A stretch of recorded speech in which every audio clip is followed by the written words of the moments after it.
ሊያሟሏቸው የሚገባቸው ሕይወታዊና ማህበራዊ ግዴታዎች ብዙ ናቸው።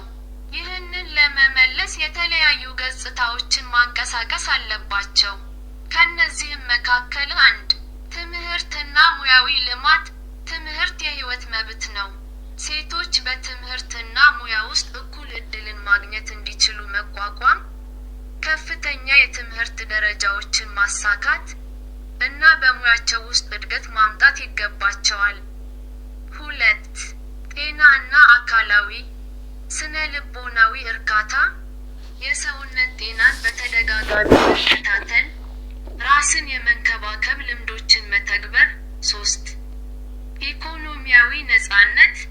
በስራ ወይም በቢዝነስ በኩል የገንዘብ ነጻነትን መፈጠር፣ የገንዘብ አስተዳደርን መማር እና የራሳቸውን የኑሮ ደረጃ በመምረጥ መኖር። 4. ማህበራዊ እና ቤተሰብ ሚና።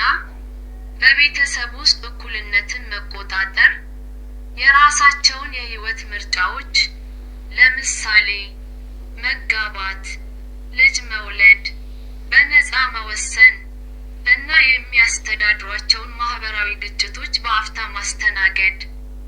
5. ራስን መግለጥ እና ህልም ማሳካት። የግል ፍላጎቶችን እና ህልሞችን ለማሳካት ሙከራ ማድረግ፣ በሙያዊ፣ ማህበራዊ ወይም የግል ደረጃ ራስን መግለጥ። 6. የሴቶች መብት ጥበቃ።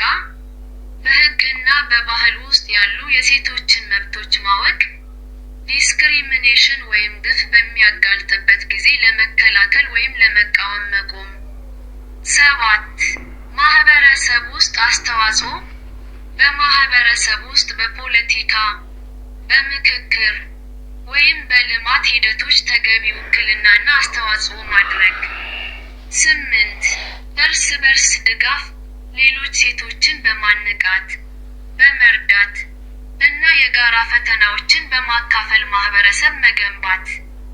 ማጠቃለያ፣ ሴቶች የራሳቸውን ህይወት በነጻነት፣ ጤናማ እና ተስማሚ በሆነ መንገድ እንዲገነቡ የሚያስችላቸው አካባቢዎችን ትምህርት፣ ጤና፣ ኢኮኖሚ ማጎልበት አስፈላጊ ነው። በተጨማሪም የባህል እና የግል አቅምን በማሳደግ ህልሞቻቸውን ማሳካት ይችላሉ።